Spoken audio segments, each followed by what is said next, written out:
네, 월요일 시장 마감이 됐습니다. 지난주 금요일에 뉴욕 지수 1%가 넘는 반등세를 보이면서 오늘 시장에 대한 기대가 많았는데요. 우리 시장은 미미한 반등에 그쳤습니다.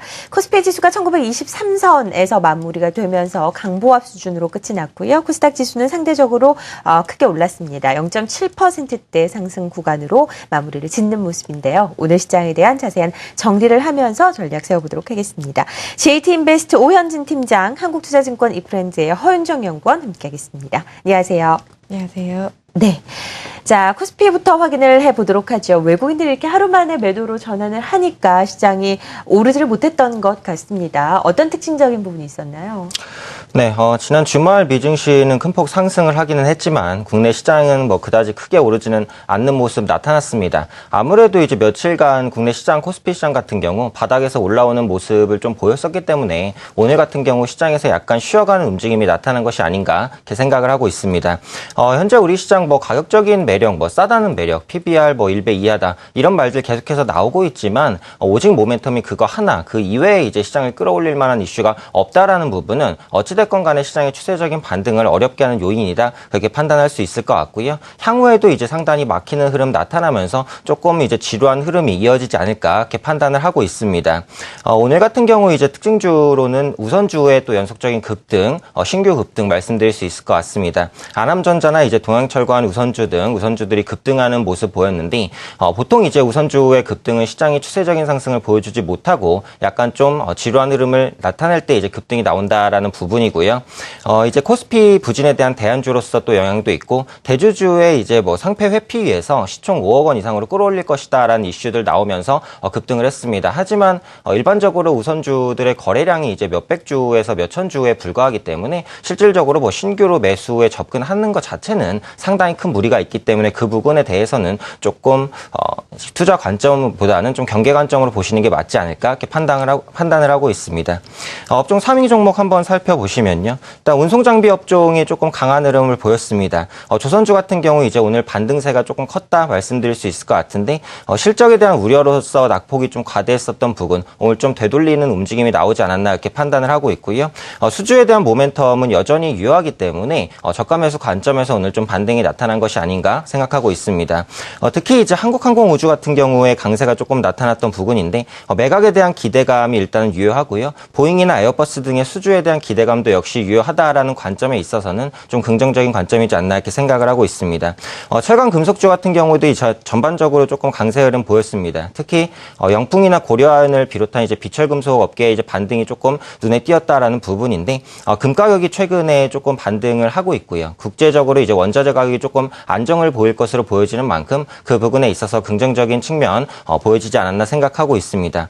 하락 업종으로는 이제 금융주 이제 들 수 있을 것 같은데요. 은행주 같은 경우 이제 오늘 낙폭이 좀 있었습니다. 작년에 순이익이 20에서 약 80% 정도 급감하는 모습 또 좋지 않은 실적 계속해서 나타나고 있는 것 같고요. 저금리가 지속되면서 예대 마진이 악화됐었던 부분 역시 조금 부정적으로 작용하지 않았나 싶습니다. 전기가스 업종 같은 경우에도 금일은 조금 이제 하락하는 모습이 나타났는데 한전이나 가스공사 같은 경우 그동안 상당히 좀 견조했었기 때문에 오늘 좀 차익 실효성 물량이 나타난 것이 아닌가 생각을 하지만 전반적으로 가스요금이나 전기요금 인상에 대한 이슈 그리고 또 공공기업 재무구조 개선에 대한 이슈들도 있기 때문에 향후에 조금 긍정적인 관점 생각해 볼 수 있지 않을까 생각하고 있고요.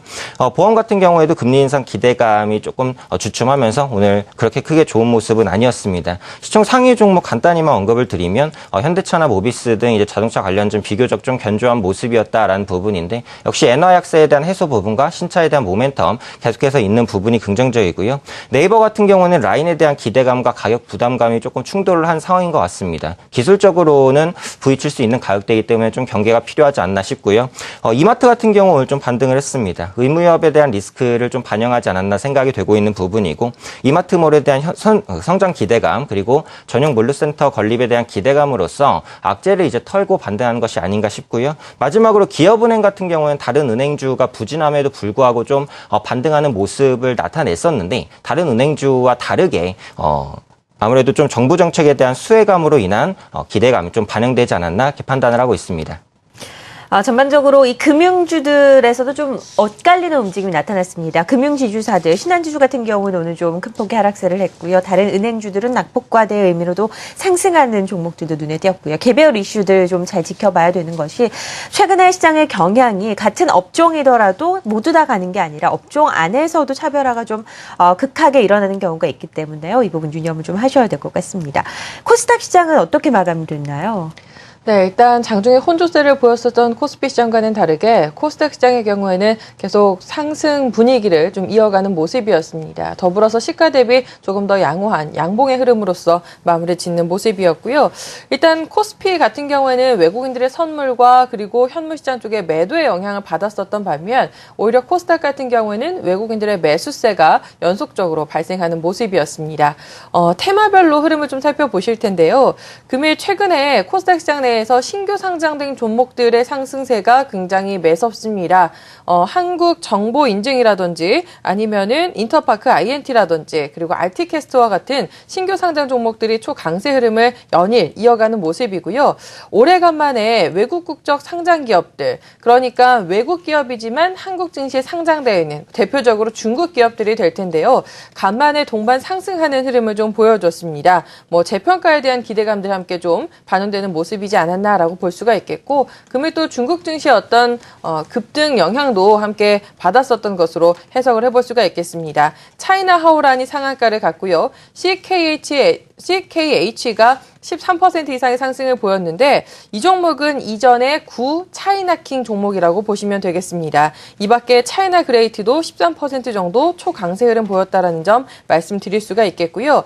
전자결제 관련된 종목들도 오늘 흐름 굉장히 좋았습니다. KG 모빌리언스를 필두로 해서 4분기 실적 호조 전망에 강세 흐름을 보였다는 점 함께 말씀드릴 수가 있겠고요. 이 밖에 특징주 한 두 가지 정도만 언급을 드려보면 첫 번째 종목은 코렌텍이라는 종목입니다. 인공관절 관련된 사업을 영위하는 회사인데요. 이 회사가 3D 프린터 관련된 업체 인수 소식을 오늘 좀 공식화하면서 13% 가까운 상승 흐름을 보였고요. 라이온 캠텍이 8% 이상의 상승 흐름을 보였는데 기존에 화재 사고가 났었죠. 그런데 이 공장의 생산 재개 소식이 들리면서 투자 심리가 상당 부분 개선되는 모습을 보여줬습니다. 네, 코스닥의 마감 시황 확인해봤습니다. 수급도 좀 정리를 해보도록 하죠. 오늘 외국인들 코스피 시장의 매도가 한 1,300억 정도 나온 것으로 집계되고 있고요. 선물 시장에서도 3,000억 넘는 매도를 보여줬습니다.